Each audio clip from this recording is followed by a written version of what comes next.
हरे कृष्णा दोस्तों, एकादशी का व्रत सभी करते हैं। आइए जानते हैं एकादशी का व्रत करने की विधि क्या है। कोई भी व्रत करने से पहले उसकी विधि जान लेना चाहिए। एकादशी व्रत सभी व्रतों का राजा है, इसलिए एकादशी का व्रत सभी को करना चाहिए। सभी भक्तों को एकादशी का व्रत आवश्यक है।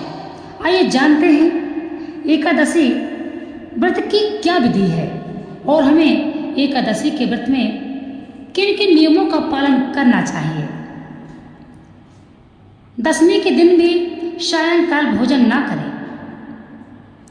एकादशी का यही नियम है, दशमी के दिन सायंकाल भोजन ना करें और दशमी के दिन से ही कुछ ऐसी वस्तुओं को आपको त्याग कर देना है, जैसे लहसुन है, प्याज है, मसूर की दाल है, सोयाबीन है, तामसिक चीज़ें हैं। ये बिल्कुल भी चावल है दशमी के दिन से नहीं खाना चाहिए और दशमी के दिन सायंकाल आपको भोजन नहीं करना चाहिए।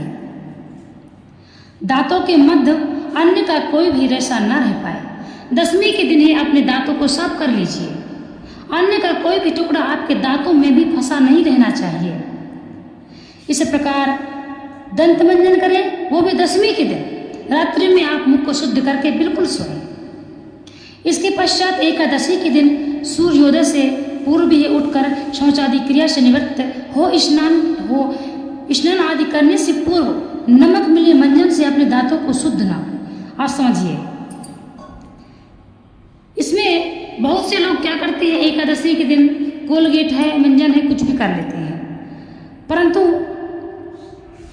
आप रात्रि में यह कर सकते हैं। प्रातः आपको आम के पत्ते से मुख शुद्ध करना चाहिए और वह भी एकादशी के दिन तोड़ना वर्जित है, तोड़ना भी नहीं चाहिए। इसीलिए आप दशमी के दिन से ही सारी व्यवस्थाएं कर लें। एकादशी का व्रत का नियम बहुत ही कठिन है। यदि आप एकादशी का व्रत करते हैं तो यकीन मानिए नियमों का पालन करिए, वरना कोई भी फल नहीं मिलेगा और दोष लग जाएगा।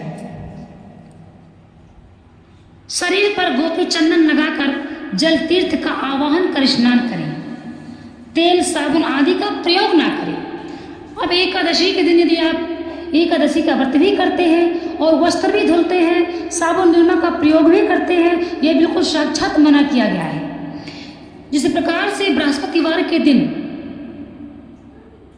साबुन से कपड़े नहीं धुलना है, शरीर में साबुन नहीं लगाना है, उसी प्रकार से आपको एकादशी के दिन नियमों का पालन करना है। तेल साबुन नहीं लगाना है, कपड़ों में शरीर में भी आपको तेल नहीं लगाना है और कोई सुगंधित तेल लगा सकते हैं, परंतु कोई भी अन्य का जैसे तेल है ये नहीं लगा सकते हैं। स्नान के उपरांत अपना नित्य कर्म, संध्या, पूजा पाठ आदि करें। स्त्रियों को भी मंदिर में जाना चाहिए। शिक्षित हो तो स्तोत्रादि का पाठ करें, भगवान के दर्शन करें। भगवान के चरणामृत का स्त्री एवं पुरुषों के लिए प्रतिदिन लेना अनिवार्य है। जब लड्डू गोपाल को स्नान कराते हैं आप जरूर चरणामृत लीजिए। क्यों? अकाल मृत्यु को हरने वाला है। यहाँ तक कि निर्जला एकादशी के दिन भी चरणामृत वर्जित नहीं है। क्यों? वो तो अकाल मृत्यु को हरता है। इसीलिए भगवान के चरणामृत का स्त्री एवं पुरुषों के लिए प्रतिदिन लेना अनिवार्य है। आप प्रतिदिन चरणामृत लें। इसके अनेकों लाभ हम दे चुके हैं। हम आपको अगले वीडियो में बता चुके हैं कि चरणामृत हमें क्यों लेना चाहिए, चरणामृत लेने का मंत्र क्या है और कैसे लेना चाहिए, हम विधि भी बता चुके हैं। आप वह वीडियो हमारा देखिए। एकादशी व्रत का संपूर्ण दिन भागवत कथा, श्रवण आदि एवं भजन कीर्तन में ही लगाना चाहिए। व्यर्थ के विवादों में एकादशी के दिन आपको समय नहीं गंवाना है। व्यर्थ की बातों को लेकर किसी से बहस नहीं करना है। नास्तिक लोगों से आपको बात नहीं करना है। एकादशी के दिन आपको पूरा दिन भगवान के चिंतन में व्यतीत करना है। ओम नमो भगवते वासुदेव का जप करना है। इसके पश्चात भगवान का दर्शन करें। भगवान के चरणामृत आपको अवश्य पीना है, इस बात का आप ध्यान रखें। कीर्तन में ही मन लगाना चाहिए। यदि सामर्थ्य हो तो रात्रि में जागरण भी करें। रात्रि में जागरण भी करें। संपूर्ण दिन व रात्रि शुद्ध आचार विचार वाले मनुष्यों के साथ व्यतीत करना चाहिए। अच्छी संगति, अच्छे विचार, अच्छा ही वातावरण होना चाहिए। झूठे, कपटी, व्यभिचारी, मांस मदिरा पान करने वाले अथवा ऐसे ही संगति इस दिन निषिद्ध है। जो व्यक्ति मांस मदिरा खाते हैं, कपट करते हैं, चुगली करते हैं, झूठ बोलते हैं, दूसरे का धन खाते हैं, दूसरों का हक खाते हैं, दूसरों का हिस्सा लेने की चेष्टा रखते हैं, दूसरों पर गंदी दृष्टि रखते हैं, इसीलिए ऐसे बिल्कुल भी लोगों से ऐसे लोगों को आपको दर्शन भी नहीं करना है, बात तो करना दूर की बात है।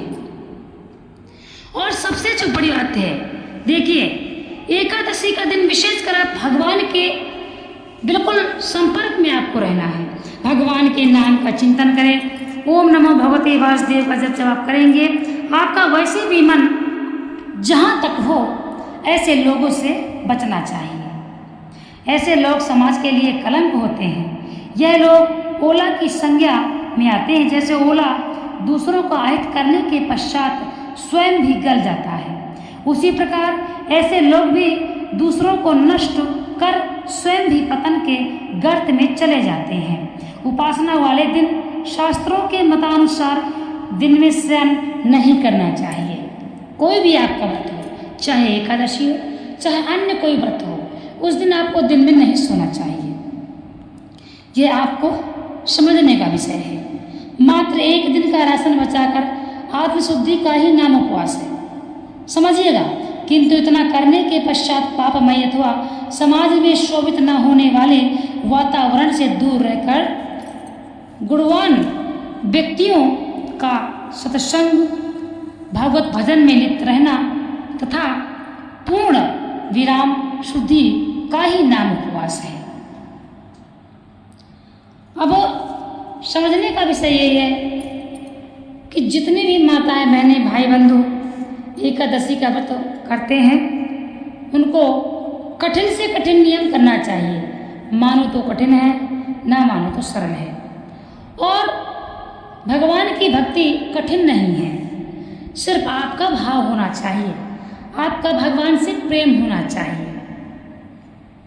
भगवान की भक्ति जो करता है उसका मन गंगा जल के समान शुद्ध रहता है।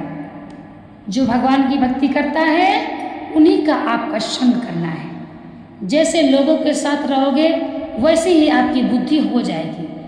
अच्छे लोगों के साथ रहोगे अच्छी बुद्धि हो जाएगी, बुरे लोगों के साथ रहोगे बुरी बुद्धि हो जाएगी। जहाँ तक हो सके ऐसे लोगों से बचना चाहिए। तो आज हमने बताया एकादशी के व्रत की विधि क्या है। इसी विधि के अनुसार आपको व्रत करना है। और यदि एकादशी का आप व्रत करते हैं तो अन्य भी लोगों को यह विधि बता दें, ताकि दूसरों को भी एकादशी करने में सहयोग मिले। एकादशी के व्रत का जो विधान है ये भी बतलाया गया है। यदि कोई आपके आसपास कोई गरीब है, वह व्रत करना चाहता है परंतु उसके पास